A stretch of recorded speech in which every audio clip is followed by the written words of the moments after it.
আজকে যে চক্রান্ত ষড়যন্ত্র চলছে নির্বাচনকে বানচাল করে দেওয়ার, নির্বাচনকে পিছিয়ে দেওয়ার, সেই নির্বাচনকে পিছিয়ে দেওয়া মানে আমাদের সর্বনাশ হওয়া।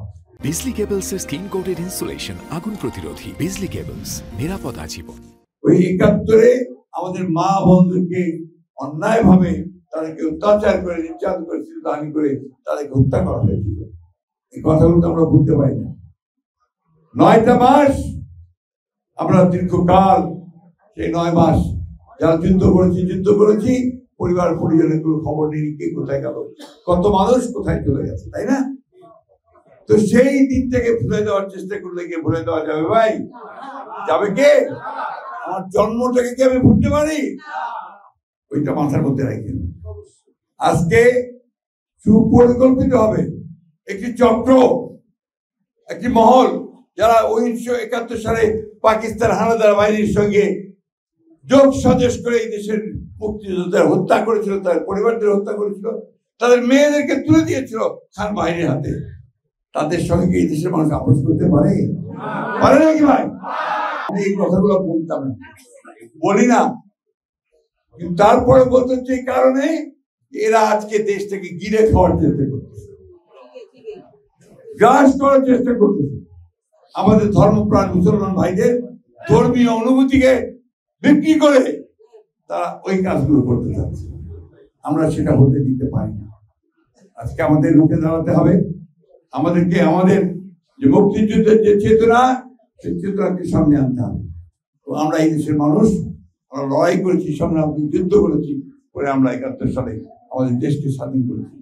সেই দিন প্রেসিডেন্ট জিয়াউর রহমান একজন বীর মুক্তিযোদ্ধা, স্বাধীন ঘোষক, তিনি এই মুক্তিযোদ্ধা সংসদকে রহিম ভাই বলবেন, আমি অত বলতে চাই না, উনি কিভাবে সাহায্য সহযোগিতা করেছিলেন, কিভাবে মুক্তিযোদ্ধাদের সামনে এনেছিলেন। আমাদের ম্যাডাম বেগম খালেদা জিয়া, তিনি মুক্তিযোদ্ধা মন্ত্রণালয় তৈরি করেছিলেন। আমরা এইসব ভুলে যাবো না ভাই, তাই না? আজকে তো আপনারা অনেকে ভাতা পাচ্ছেন, তাই না? এই ভাতা শুরুটা করেছিল কিন্তু আপনারা আমাদের ম্যাডাম খালেদা জিয়া, শুরু হয়েছিল। সাদিক ভাই আরো বলবেন, উনি আমার চেয়ে অনেক বড় বক্তা, উনি আরো ভালো করে আপনাদের সামনে বলবেন। এখানে সবাই একজন স্টার ছিল, স্টার, অনুজ্জ্বল নক্ষত্র বাংলাদেশের রাজনীতিতে। তারা আজকে আপনাদের সামনে আসছেন, আপনারা আসছেন, আমি খুব খুশি হয়েছি। অনেকদিন ভাই দেখা হওয়া পারেনি, ঠিক না? জবাব পাওয়ার সবচেয়ে আমার কাজের জন্য সবচেয়ে যেতেও পারি না। আজকে আপনারা আসছেন, আমাদের মধ্যে বিভেদ সৃষ্টি করতে দিবেন না। এই হিন্দু মুসলমান ভাগ হওয়া দিবেন নি। আমরা হিন্দু মুসলমান এখানে ভাই ভাই একসাথে আছি, ঠিক না? সারা জীবন ধরে আছি, যুদ্ধ করেছি একসাথে। এটাকে যেন কেউ ভাগ করতে না পারে। আজকে যে চক্রান্ত ষড়যন্ত্র চলছে নির্বাচনকে বানচাল করে দেওয়ার, নির্বাচনকে পিছিয়ে দেওয়ার, সেই নির্বাচনকে পিছিয়ে দেওয়া মানে আমাদের সর্বনাশ হওয়া, এই দেশের সর্বনাশ হওয়া। কারণ এখন একটা নির্বাচিত সরকার খুব দরকার। এই সরকারটা এখন তাড়াতাড়ি নির্বাচন করবে।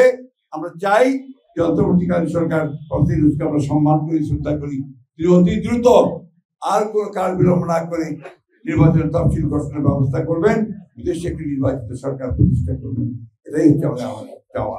একটা জিনিস মনে রাখতে হবে, দেশটা আমাদের, এই মাটি আমাদের, মানুষগুলো আমাদের, এই মানুষগুলোকে আমাদেরকে বাঁচিয়ে রাখতে হবে, টিকিয়ে রাখতে হবে। সমৃদ্ধির পথে আরো সামনের দিকে যেতে হবে।